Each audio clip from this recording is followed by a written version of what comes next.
প্রচুর পরিমাণ আগুন। আগুন দেখার পরে আমরা এনে যারা আছে আশেপাশে বাসার আমরা এসে আগুন নিভাইলাম, নিয়ন্ত্রণে আনলাম।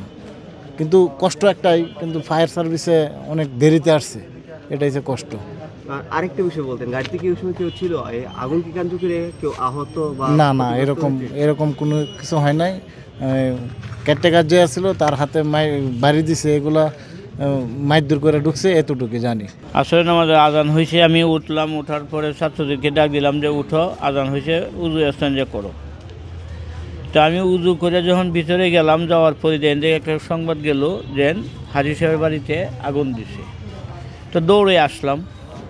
আসার পরে আমার এক উস্তাদ আসছেন, উনি আইসা বলতেছেন যে এটা তো হাবিব হাসানের বাড়ি না, এটা হলো নাদিম সাহেবের বাড়ি। এক্সট্রিম মশার কয়েল প্ল্যান্ট ফাইবার দিয়ে তৈরি, তাই সহজে ভাঙে না, সুগন্ধিযুক্ত ও নিরবিচ্ছিন্নভাবে জ্বলে। ডেঙ্গু, চিকুনগুনিয়া বাহি সহ যে কোনো মশার বিরুদ্ধে দেয় এক্সট্রিম সুরক্ষা। নাদিম সাহেব হলো মাদ্রাসার হর্তাকর্তা। আচ্ছা, ছাত্ররা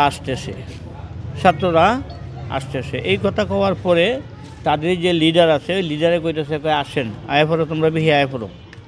তো আমরা ছাত্ররা জড়ো হইলাম। আইসা হওয়ার পরে নিবানো তো সম্ভব না, যে অনেকক্ষণ পরে অনেক চেষ্টা করে গাড়ি খুঁজে শেষ, এরপরে গিয়ে নিবানো সম্ভব হয়েছে। আর তারা তো চলেই গেছে। ফায়ার সার্ভিসে খবর দেওয়া হয়েছে, ফায়ার সার্ভিস তো আসে নাই।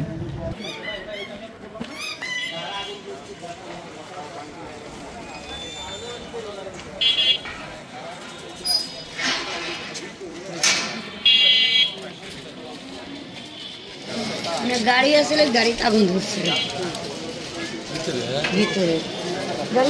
আমি তো রান্না করতেছি, আমাকে বাসা